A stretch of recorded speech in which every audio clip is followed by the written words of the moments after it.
Alors, ça fait grand plaisir de vous voir tous à travers un peu ce domaine qui est l'écoute, le sens de l'écoute. Et dans le fond, je voulais vous partager dès le début une petite expérience de vie personnelle qui m'a amené à faire mon fil conducteur dans le domaine de l'écoute. Okay?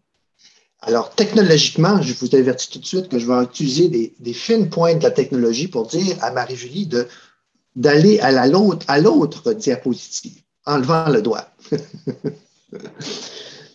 Alors, Marie-Julie. Alors, inévitablement, il est arrivé dans mon parcours de vie personnelle de rencontrer des personnes et d'être amoureux de certaines personnes et de tomber en amour. Et lors d'une belle aventure que j'ai eue, une belle rencontre, une amoureuse m'a déjà dit Pierre, tu as un bon sens de l'écoute.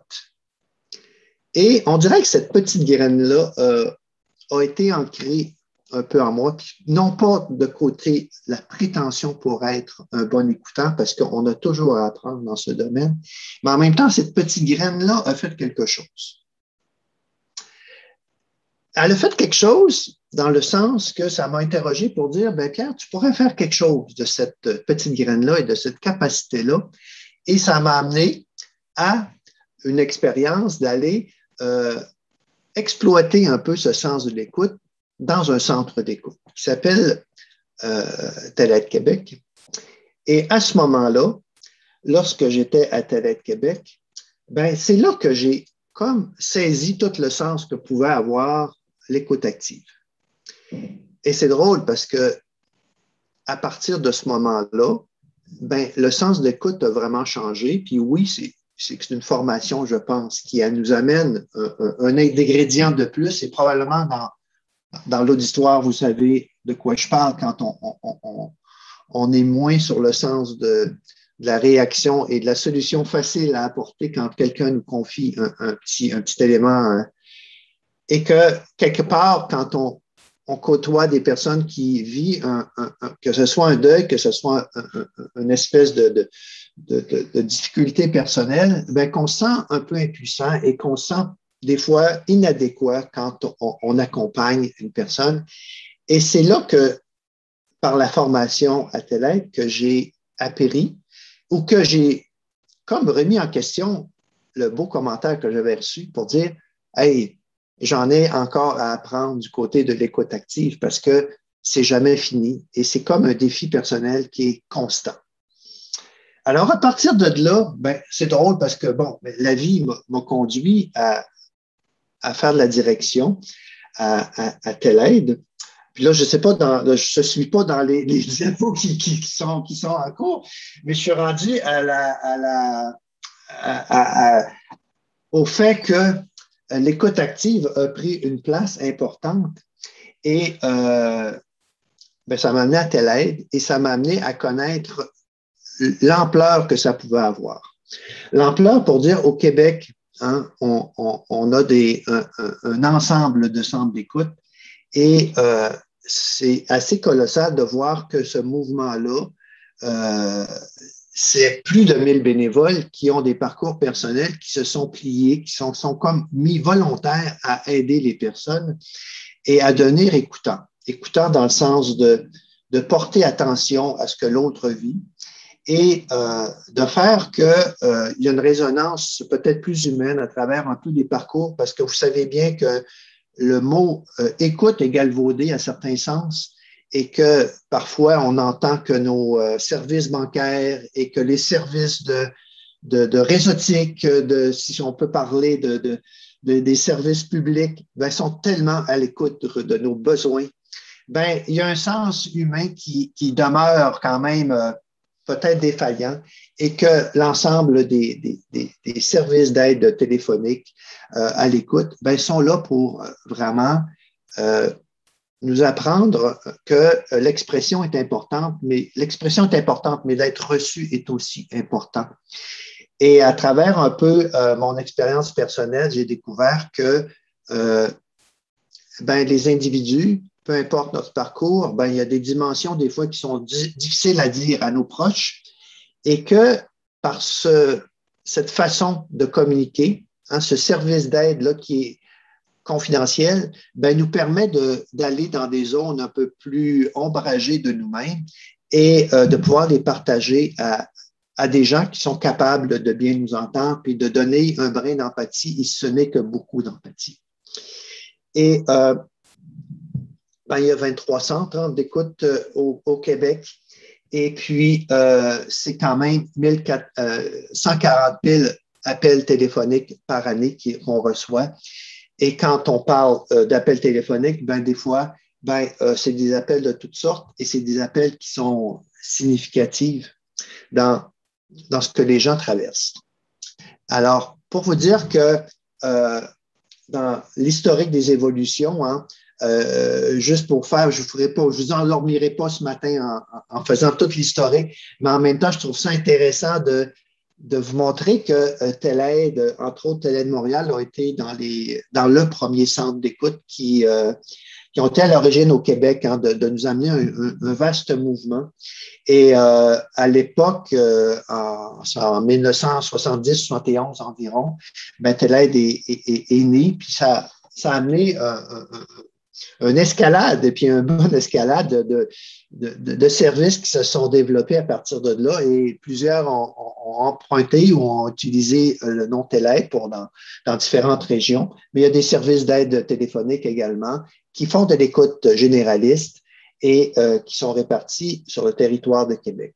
Et c'est pas venu de nulle part, hein, ce mouvement de l'écoute active, au sens que les Samaritains en Grande-Bretagne qui ont été les précurseurs. Et il y a des mouvements également qui ont fait que au Québec, oui, il y a 23 centres. Je ne vous les nommerai pas parfaitement toutes les centres, mais en même temps, il y en a 23. Et je peux vous dire que chacun, dans leur direction, gère principalement des bénévoles, sont soucieux d'offrir une écoute vraiment de qualité, empathique, pour recevoir un peu le mal-être des personnes. Je parle de mal-être parce que je trouve que c'est important aussi de vous montrer que là, je suis rendu Marie-Julie à l'écoute hors Québec, dans le sens que le mal-être est important et à travers ce qu'on véhicule, on est collaborateur avec des associations qui, des fois, s'intéressent depuis très longtemps à l'écoute. Et puis, on parle de la Fédération internationale de l'écoute d'urgence. Puis là, je vous expliquerai un peu les subtilités parce qu'on n'est pas, dans le fond, collé à leur philosophie, mais en même temps, on s'y intéresse.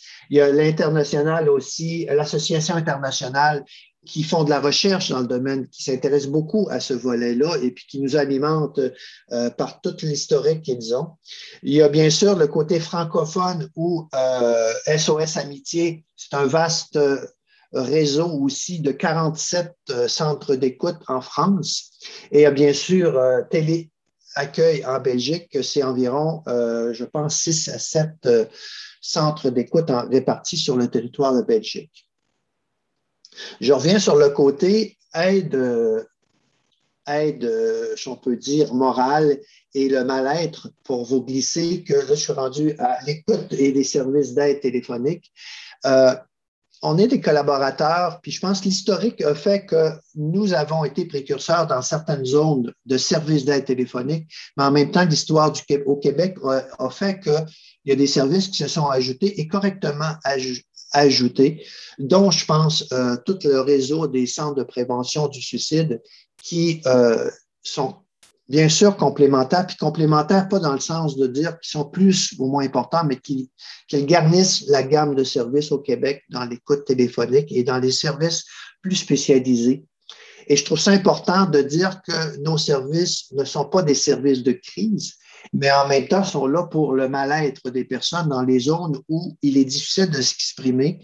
Et je reviens un peu à mon expérience personnelle parce que quand j'ai eu l'occasion de découvrir c'était quoi le monde de l'écoute téléphonique, j'ai découvert que les appelants avaient un énorme besoin de compter et de raconter et de se raconter et de encore raconter un peu des épisodes de leur vie qui peuvent être difficiles. Puis, à certains égards, quand j'entendais des fois un appelant rappeler de façon continue et il avait besoin ou elle avait besoin de compter un peu sa détresse, mais qui pouvait dater de 5, 10 ans, de 15 ans, ça me fascinait de comprendre que l'émotion était toujours encore présente pour cette personne-là, malgré le décalage horaire, et que la personne était toujours collée à ses émotions, aux émotions qu'elle avait vécues il y a très longtemps. Ça me fascinait, puis je me disais, ouf, hey, on a du chemin à faire pour être,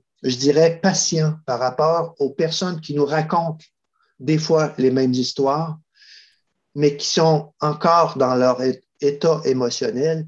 Et je me disais, hey, l'empathie, on a besoin encore de gagner un peu des leçons d'empathie, je dirais.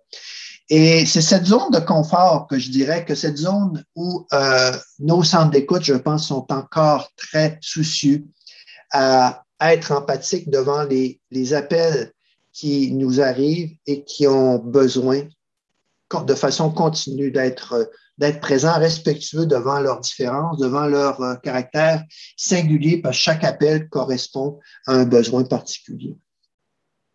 Je m'arrête parce que c'est un terrain que je vois très fertile pour continuer et je vous dirais que probablement Pascal et durant la rencontre, on va pouvoir compléter un peu le portrait général de ce qu'on peut faire modestement.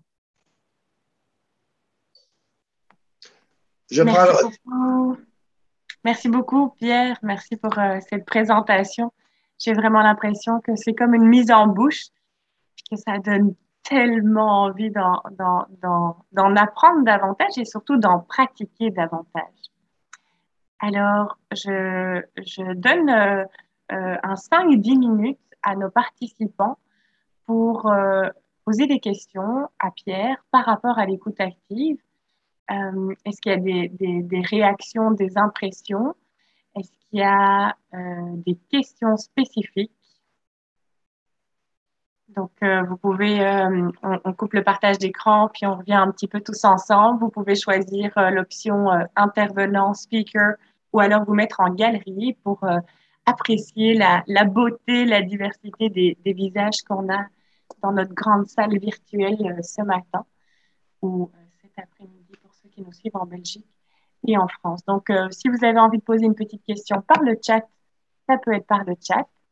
Et si vous avez envie d'y aller en direct, vous pouvez aussi attirer l'attention avec une main levée, soit une main physique, soit une main avec l'option Zoom.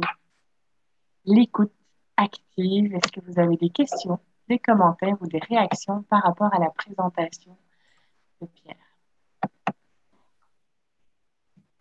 On dit toujours que la première question est un petit peu gênante, donc je vous propose qu'on passe directement à la deuxième.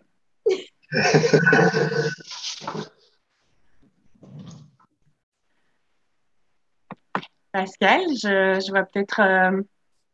je t'invite à... Allô, j'ai une question, je ne sais pas si vous m'entendez. Oui, Luc, vas-y. On t'entend bien, Luc.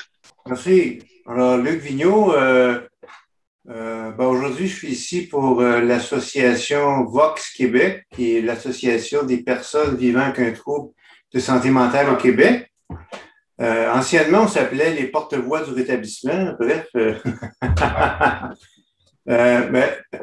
Ce qui est difficile pour moi là, dans l'écoute active, c'est les gens qui répètent sans cesse la même histoire presque tous les jours. Puis je les comprends, là, ils sont traumatisés, mais comment mieux améliorer mon écoute face à ces personnes qui répètent sans cesse? Puis on a l'impression qu'ils ne bougent pas, qui sont là, qui balancent le souple. Voilà, c'est ça ma question bien. C'est une belle question, hein, puis qui nous habite beaucoup dans les centres d'écoute parce qu'à la fois, ben, oui, nous avons cette réalité-là, Luc, dans notre univers d'écoute, des gens qui ont besoin de façon continue et que on est confronté avec notre limite d'écoute. Et je pense, je pense, puis très modestement, à travers un peu l'expérience des centres d'écoute, qu'on doit faire un bout de chemin, on doit faire un bout de chemin d'empathie, de respect, mais en même temps, notre capacité personnelle doit être communiquée à la personne pour dire que, hey, c'est important ce que tu vis là, mais en même temps, on va se donner un temps parce qu'en même temps, il y a comme un environnement où on a l'impression que quand on ouvre de façon, on veut tellement bien donner, puis qu'on n'a pas la capacité de donner ses limites, de faire ses limites, bien là, qu'on se sent submergé, puis moins empathique et moins présent et moins disponible, puis même un peu dérangé par les propos de la personne. Et à la fois, c'est une danse, hein, c'est une danse à faire pour dire qu'on peut donner, on peut essayer d'être bien présent, respectueux et donner tout ce qu'on est capable, mais en même temps établir un cadre de référence pour la personne parce que, oui, dans la santé mentale aussi, hein, a ses défis pour dire que la personne qui a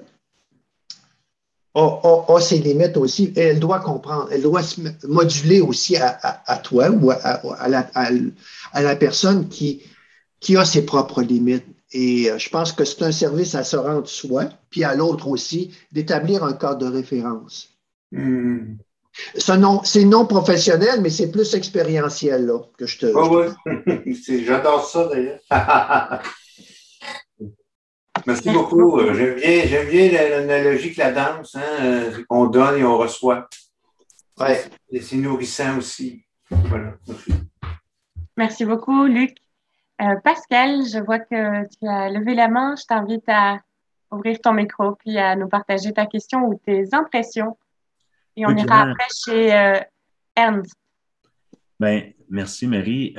Pierre, ce qui me vient à l'esprit, c'est de savoir, est-ce que tu perçois une certaine évolution dans la prise de conscience de l'importance de l'écoute chez la population depuis tout ce temps que tu es là? Je regarde 1971. Est-ce que tu vois une certaine évolution dans la prise de conscience des gens au niveau de l'importance de l'écoute? C'est-tu quelque chose que tu as perçu ou que c'est observable? Des fois, quand les médias nous posent la même question pour dire qu'on a l'impression que la société évolue. Oui, elle évolue à certains égards, mais humainement, la personne qui vit des situations est toujours à la même place. Et c'est là-dessus que, de façon très concise, je te dirais, les besoins sont toujours les mêmes et encore un peu plus criants sur le besoin d'être bien entendu. Et ce qui peut changer, interférer, c'est encore un peu, puis vous l'avez vu, vous vivez sûrement avec un peu le contact des médias sociaux, mais en même temps, tous les moyens de communication, puis je vais sur ce qu'on a vraiment déjà entendu, mais on a de plus en plus des moyens de communiquer de façon efficace, mais en même temps, il y a un décalage qui se fait encore un peu plus marqué sur le décalage humain, pour dire de cœur à cœur ou de personne à personne, quand on vit un petit moment de malaise, ben, de trouver la bonne personne qui va être capable d'entendre et de recevoir tout simplement sans avoir ce mode de solution automatique, là. Je veux dire, ça demeure. Et il y a quelque part, non, ça n'a pas évolué, mais quelque part, je trouve qu'il y a un décalage encore plus marqué avec un peu les modes de communication actuels. OK. Merci, Pierre. C'est vraiment intéressant, cette prise de conscience que la quantité de moyens de communication n'est pas du tout équivalente à la qualité d'écoute qu'on peut demander, recevoir. Donc, j'aime beaucoup cette information-là que tu précises, Pierre. Alors, on va aller du côté de Ernst Youth. Je ne sais pas si je prononce bien. Alors, Ernst, je vous invite à ouvrir votre micro et à nous partager. Oui, c'est Ernst Youth, mais entre nous, c'est Ernst. Voilà. Okay. Je voudrais souligner une des remarques de Pierre concernant le besoin que les gens ont de raconter, de se raconter, de raconter leur histoire Et même si pour cela, ils doivent remonter à des épisodes il y a 15 ans et 20 ans de leur vie. J'apprécie beaucoup la remarque parce que c'est un ingrédient important de l'écoute et j'apprécierais que Pierre puisse développer davantage, si c'est possible, sur l'importance du narratif, l'importance du récit. Parce qu'effectivement, je pense que quand on lui offre un espace et un moment privilégié qui est à elle-même pour se raconter, on lui donne l'occasion d'être l'auteur du récit de sa propre histoire. Et ça, que ce soit passé il y a 15 ans, il y a 20 ans, mais j'ai comme chaque fois qu'on lui offre un moment, un espace pour revivre cette histoire, pour la raconter dans ses propres termes, elle devient à nouveau l'auteur de son propre récit. Et ça me paraît extrêmement important. Je fais un rapprochement avec une approche qui est assez connue, l'approche narrative dans l'écoute, etc. Donc, je voudrais, si c'est possible, élaborer sur l'importance fondamentale de ce récit de soi dans ce moment d'écoute qu'on offre à la personne. Alors, l'écoute active, en fin de compte, ça revient à créer des conditions favorables pour que ce récit prenne toute son extension, tout son sens. Même si c'est 15 minutes, même si c'est une demi-heure, mais la personne va ressortir de cette expérience-là en disant « j'ai pu raconter mon histoire ». C'est un commentaire que j'aimerais. Voilà. Oui, beaucoup. À travers votre partage, on ressent la puissance des histoires. Il y a celles qu'on vit, il y a celles qu'on raconte, il y a les histoires qu'on partage, qui sont aussi des mythes fédérateurs. Ce que vous dites aussi, c'est que lorsqu'on redevient l'auteur de son histoire, on retrouve son pouvoir d'agir. Voilà. Et donc, on sort de l'impuissance, peut-être de l'immobilité ou de la condamnation.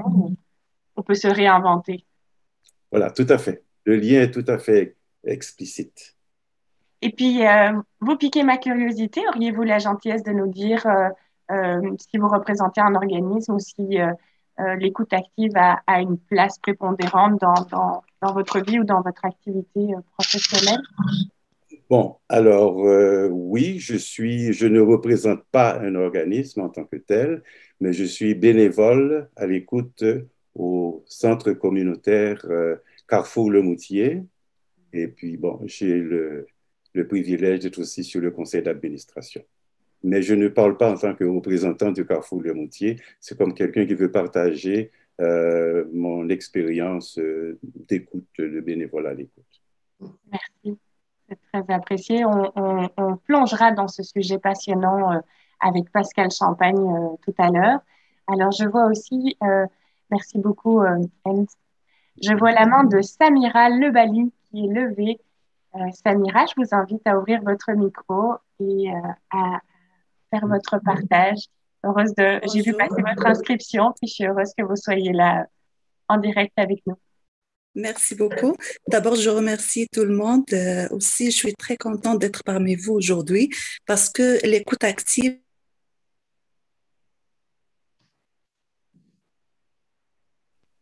Micro.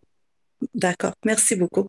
Donc, pour moi, c'est très important cette écoute active parce que c'est un art, c'est un outil puissant de prendre le temps d'écouter l'autre, de comprendre son monde, vraiment de partager des moments avec lui, avec des outils ou pas d'outils. Déjà, l'écoute et créer un espace pour la personne, ça aide de montrer qu'on est là, qu'on est présent.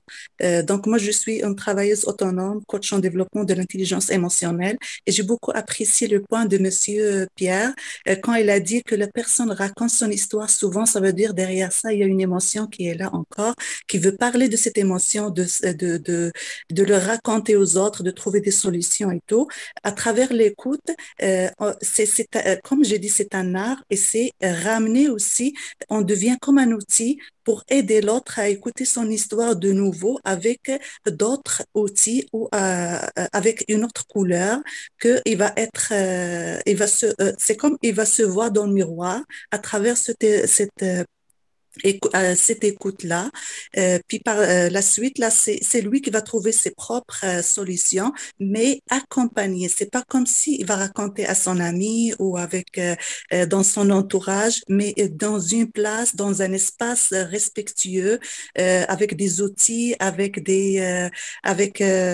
vraiment empathie, avec humanité, avec beaucoup de valeurs humaines qui peut accompagner la personne pour vraiment le ramener vers ce que lui il désire et trouver son chemin par la suite. Je vous remercie beaucoup. Moi, pour l'écoute active, même si je veux passer toute ma vie à apprendre, j'apprécie toujours parce que à chaque fois qu'on écoute, on utilise aussi des outils. C'est une nouveauté pour moi. C'est à travers les couleurs des gens autour de moi parce que l'écoute, oui, l'écoute est là, les outils sont là, mais la couleur de la personne, la manière comment on le transmet, la manière comment on est avec, c'est précieux pour moi. Je vous remercie beaucoup, beaucoup, beaucoup pour cette journée-là. Merci. Je voulais juste partager avec vous. Merci beaucoup. Merci. Je vois qu'on a aussi une question dans le chat. Donc, il y a Nathalie qui nous demande si c'est impoli d'établir un cadre de référence par rapport au temps. Puis, ça me donne le goût de peut-être reformuler la question en disant comment établir un cadre temporel de façon respectueuse.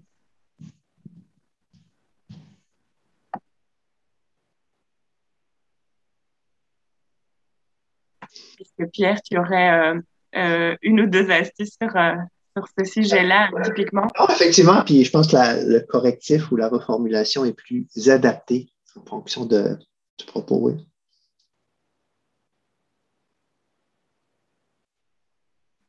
Toi, dans ton expérience, est-ce que tu as déjà pu justement expérimenter le fait l'image qui m'est venue quand je lisais la question de Nathalie, c'est je vois un parent qui est occupé, puis un enfant qui a besoin d'écoute. Puis là, je me disais, est-ce qu'il vaut mieux que le parent ne prenne pas la peine de dire j'ai pas le temps, je suis pas disponible, puis qu'il soit sur son ordi, puis qu'il écoute distraitement, ou est-ce qu'il y a une façon de dire dans 15 minutes, je serai disponible pour toi entièrement pendant 15-20 minutes, et là, je vais t'écouter. Mon cœur sera ouvert, mes oreilles seront grandes ouvertes. Est-ce que toi, tu aurais peut-être une astuce ou l'autre sur comment se respecter vis-à-vis de la demande d'écoute qu'on reçoit et comment faire comprendre à l'autre que poser ce cadre, c'est le respecter aussi. De dire, ce que tu vas me dire, c'est important pour moi. Puis mon temps est limité en ce moment, mais là, j'aimerais t'offrir 5 vraies minutes ou 30 vraies minutes. J'aimerais te dire, hey, quel beau modèle, mais j'ai un enfant de 12 ans et ce modèle-là, tu vois, j'ai bien de la misère. Alors oui, effectivement, il faut refléter, il faut comme exprimer la réalité du moment et avec un peu ce que ça nous fait vivre, mais en même temps, le jeu de l'émetteur et du receveur font qu'à un moment donné, des choix à faire et c'est très difficile comme d'appliquer un peu ce cadre de référence-là, si on peut l'appeler ici. Et juste sur ce petit bout-là, on pourrait tellement prendre du chemin aujourd'hui là-dessus. C'est fou, puis je trouve ça intéressant de mettre en relief qu'on dirait qu'entre ce cadre-là puis la réalité, oups, il y a quelque chose là qui se passe là. Il y a quelque chose qui se passe et il y a une réalité, puis il y a comme à jongler avec quelque chose qui est inattendu des fois. Et qu'est-ce qu'on fait avec cet inattendu-là qui dépasse un peu l'objet, un peu de la demande? Moi, j'en ai à apprendre encore. En tout cas, modestement, je dirais, ça ressemble à ça, là.